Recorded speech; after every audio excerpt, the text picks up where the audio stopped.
اما بعد، مفتی زید صاحب کے الزامات کا رد۔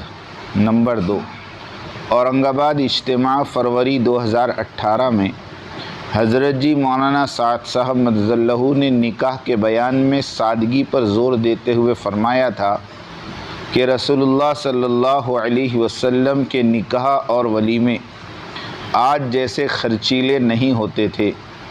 ایک ولیمہ جس میں معمول سے کچھ زیادہ اہتمام کیا گیا تو وہ ولیمہ رسول اللہ صلی اللہ علیہ وسلم کے لیے تکلیف اور اذیت کا باعث بنا۔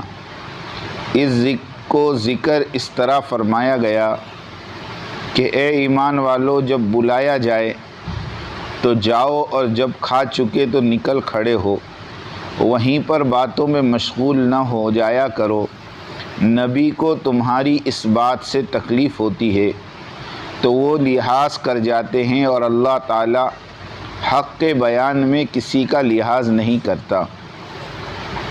فائدہ: اس آیت کا شان نزول یہ ہے کہ نبی کریم صلی اللہ علیہ وسلم کی دعوت پر حضرت زینب بنت جحش رضی اللہ عنہا کے ولیمے میں صحابہ کرام رضوان اللہ تعالی علیہم اجمعین تشریف لائے، جن میں سے بعض کھانے کے بعد بھی بیٹھے ہوئے باتیں کرتے رہے، جس سے آپ صلی اللہ علیہ وسلم کو خاص تکلیف ہوئی۔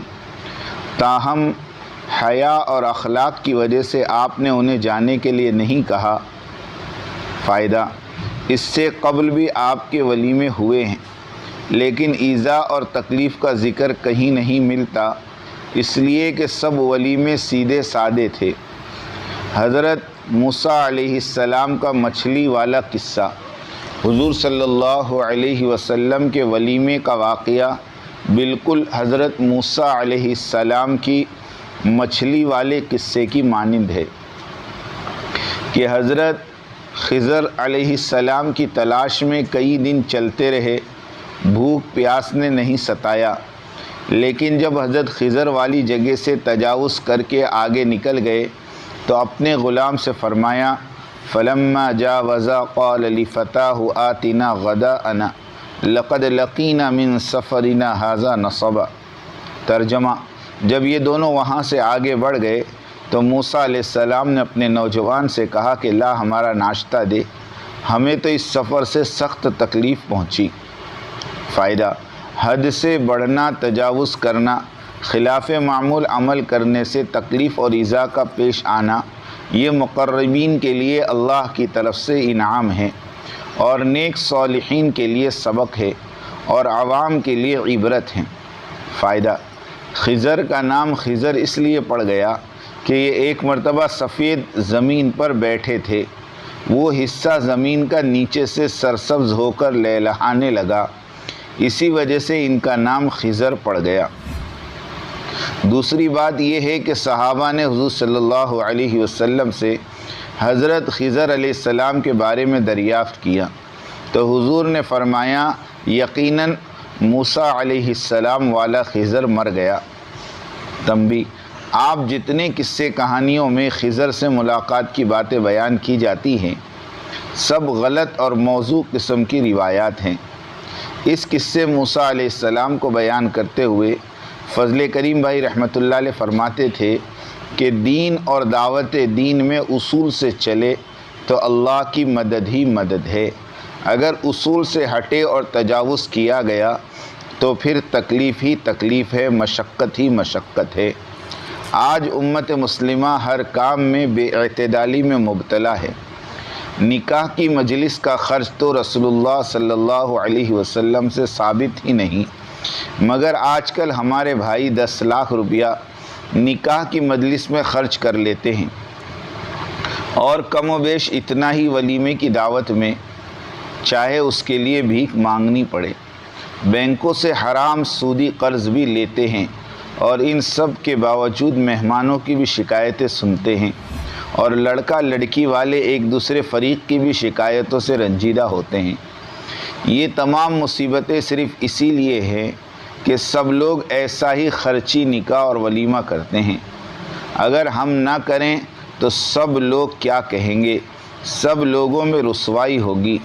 مولانا سعد صاحب نے امت کو یاد دلایا کہ لوگوں کو دیکھ کر چلنے میں کامیابی نہیں بلکہ سب لوگوں کے سردار اور بہترین نمونہ رسول اللہ صلی اللہ علیہ وسلم کو دیکھ کر چلنے میں کامیابی ہے۔ مفتی زید صاحب مظاہری نے سوشل میڈیا پر اپنے موقف کو درست ثابت کرنے کے لیے ان اسنادات کو پیش کیا جن کی سند صحیح بخاری اور تفسیر قرآن کے آگے کوئی حیثیت ہی نہیں رکھتی، اور ہمیں تعجب تو اس بات پر ہے کہ ایک شیخ الحدیث جس کا مشغلہ اور موضوع ہی حدیث ہو اتنی مشہور حدیث سے صرف نظر کیسے کر سکتا ہے؟ اگر واقعی مدارس کے اساتذہ کا اتنا کمزور اسٹینڈرڈ اور کمتر استعداد ہو چکی ہو تو پھر الامان الامان۔ اگر استعداد کے ہوتے ہوئے بھی جان بوجھ کر غلط بیانی کی گئی تو پھر یہ حق کا چھپانا ہے، اس پر گرفت بھی ہو سکتی ہے۔ اللہ کے راستے سے روکنا، وَلَا تَقْعُدُوا بِكُلِّ صِرَاطٍ تُوعِدُونَ وَتَصُدُّونَ عَنْ سَبِيلِ اللَّهِ وَيَبْغُونَهَا عِوَجًا، اور تم سڑکوں پر اس غرض سے مت بیٹھا کرو کہ اللہ پر ایمان لانے والوں کو دھمکیاں دو، اور اللہ کی راہ سے روکو اور اس میں کجی کی تلاش میں لگے رہو۔ فائدہ: اللہ کے راستے سے روکنے کے لیے اللہ کے راستے میں کجیاں تلاش کرنا یہ ہر دور کے نافرمانوں کا محبوب مشغلہ رہا ہے، جس کے نمونے آج کل کے متجددین اور فرنگیت زدہ لوگوں میں بھی نظر آتے ہیں۔ اللہ ان سے ہماری حفاظت فرمائیں۔ علاوہ ازیں راستے میں بیٹھنے کے اور بھی کئی مفہوم ہیں، مثلاً لوگوں کو ستانے کے لیے بیٹھنا، جیسے عام طور پر اوباش قسم کے لوگوں کا شیوا ہے، یا شعیب علیہ السلام کی طرف جانے والے راستوں پر بیٹھنا تاکہ ان کے پاس جانے والوں کو روکے اور ان سے انہیں بدظن کرے جیسے قریش مکہ کرتے تھے، یا دین کے راستوں پر بیٹھنا اور اس راہ پر چلنے والوں کو روکنا، یوں لوٹ مار کی غرض سے ناکوں پر بیٹھنا۔ امام شوکانی فرماتے ہیں کہ سارے ہی مفہوم صحیح ہو سکتے ہیں کیونکہ یہ ممکن ہے کہ وہ یہ سبھی کچھ کرتے ہوں۔ شرائعت کے کام: مولانا ابراہیم صاحب دیولہ اور فاروق بھائی بنگلوری سب مذکورہ بالا آیت کے مصداق بنے ہوئے ہیں کہ سیدھے سادے تبلیغ والوں کو مرکز نظام الدین جانے سے روکتے ہیں۔ کہتے ہیں کہ مرکز نظام الدین ایک درگاہ ہے، مولانا سعد صاحب مجاور ہیں، اصل مرکز نہیں بلکہ کام ہے، مرکز بدلتے رہے ہیں، کام کا نہج بدل گیا ہے، نظریات بدل گئے، وغیرہ وغیرہ۔ ہم شروع سے لکھتے آ رہے ہیں کہ فتنہ خبیثہ پاکستانی عالم شورا کے اصل محرک مولانا ابراہیم صاحب دیولہ ہی ہیں، اور دوسرے نمبر پر فاروق بھائی بنگلوری ہیں۔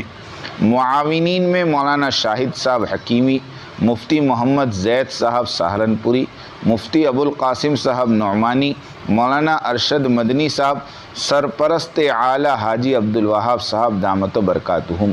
یہ سب لوگ ابتلا اور آزمائش میں پھنسے ہوئے ہیں۔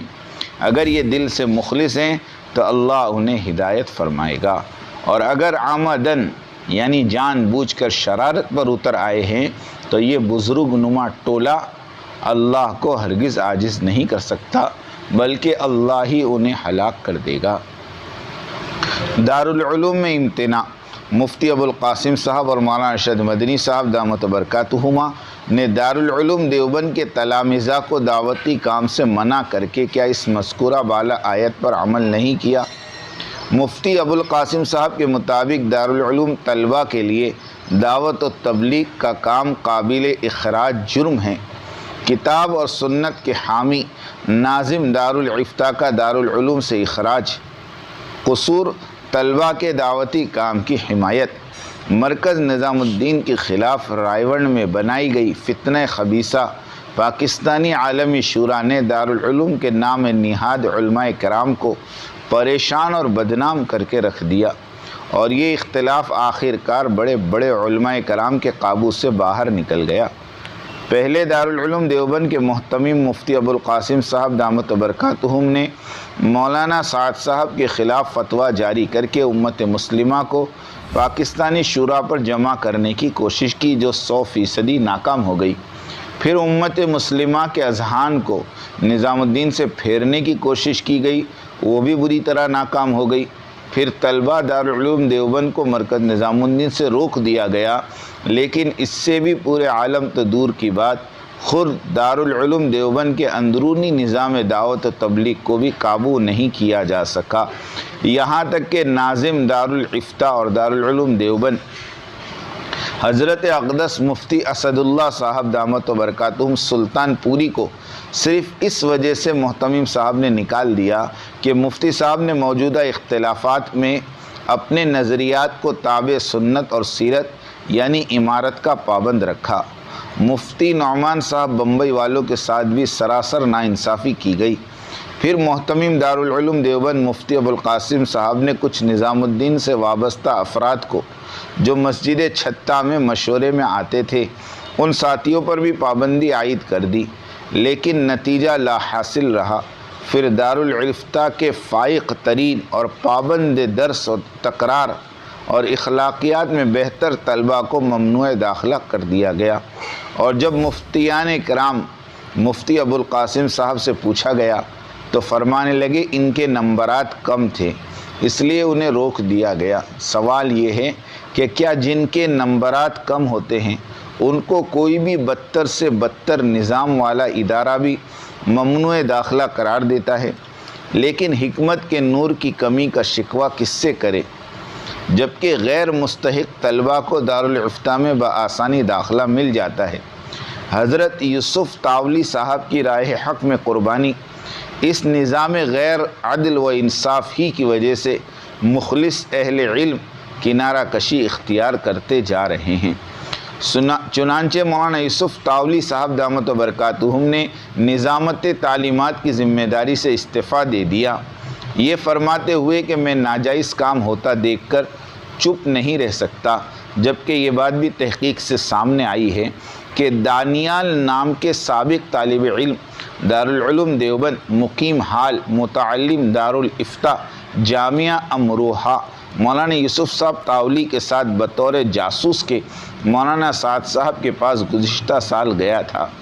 جب سے اس نے کارگزاری سنائی ہے کہ مولانا یوسف صاحب تاولی ناظم تعلیمات دارالعلوم دیوبند مولانا سعد صاحب سے متعلق غیر متشدد مثبت ذہن رکھتے ہیں، اسی وقت سے ان سے استعفیٰ کی تمنا اور دعائیں ہونے لگی تھی۔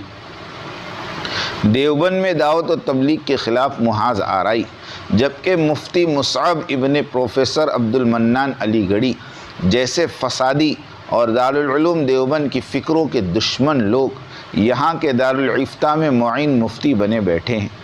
مفتی مزمل بدایونی جیسے آزاد مزاج لوگ استاد بنے ہوئے ہیں۔ مفتی عبداللہ معروفی صاحب جیسے بڑے عالم لوگ کھلے عام دارالعلوم دیوبند کے موقف کی دھجیاں اڑا رہے ہیں۔ مفتی افضل کیموری جیسے لوگ مولانا سعد صاحب کو باعتبار نظریات کے کافر اور مرتد کہہ کر طلباء کو مخالفت پر ورغلاتے اور ابھارتے رہتے ہیں۔ محتمم صاحب کو شورا کی جانبداری میں کیا کچھ نہیں کرنا پڑ رہا ہے، یہاں تک کہ عوام کے اعتماد کو جیتنے کے لیے قسمیں بھی کھانی پڑی کہ وہ بالکل غیر جانبدار ہیں۔ بنگلہ دیش وزیر داخلہ کو خط نہیں لکھا بلکہ تحریر بھیجی ہے۔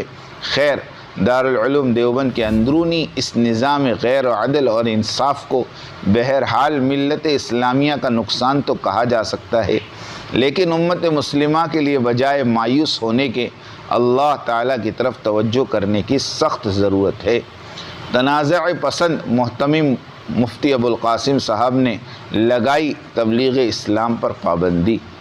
چلے تھے مولانا سعد صاحب اور مرکز نظام الدین کے نظام کو درست کرنے، لیکن خود کا حال ہی بے قابو ہو گیا اور مجبوراً یہ اعلان مولانا ارشد صاحب مدنی کے ذریعے مفتی ابوالقاسم صاحب نے کروایا کہ دارالعلوم دیوبند کے طلباء کے لیے گشت اور ملاقات اور مشورہ کرنا ایسا ہی قابل اخراج جرم ہوگا جیسے کہ فلم، ٹی وی اور دیگر جرائم پر ہوتا ہے۔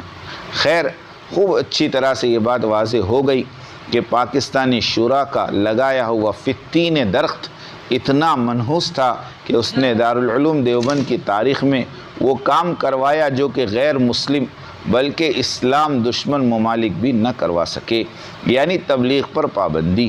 اللہ دعوت و تبلیغ کے راہ سے روڑے ہٹا دے پوری امت مسلمہ کی درخواست ہے کہ اس نازک موقع پر دارالعلوم دیوبند کے اندرونی نظام کی شفافیت کی دعا کرے۔ دعوت انصاف، ایک طرف تو امام الفقہا اور حدیث حضرت حسن بصری رحمۃ اللہ علیہ کا فرمان ہے کہ دین بغیر دعوتی محنت کے بے خشوع، بے خضوع اور بے جان ڈھانچہ ہے، اور دوسری طرف مفتی ابو القاسم صاحب نعمانی اور ان کے ہمنوا مولانا ارشد مدنی صاحب کا یہ موقف کہ دعوتی کام دارالعلوم کے لیے فتنہ ہے، فساد ہے، بربادی ہے اور قابل اخراج جرم ہے۔ ہم دنیا تمام کے علماء کرام مفتیان اعظام کو اللہ کا واسطہ دے کر درخواست کرتے ہیں کہ اس بارے میں فیصلہ فرمائیں کہ حسن بصری رحمۃ اللہ علیہ سچے ہیں یا مفتی ابو القاسم اور مولانا ارشد مدنی۔ ایک طرف دعوت ہے یعنی حضرت بصری کا فرمان، اور دوسری طرف سیاست ہے یعنی سربراہان دارالعلوم دیوبند کے ممانعت کا فیصلہ۔ اس راز کو اب فاش کر اے خوئے محمد، آیات قرآنی کا نگہباں کدھر جائے۔ اللہ ہماری رہبری فرمائیں۔ وآخر دعوانا الحمدللہ رب العالمین۔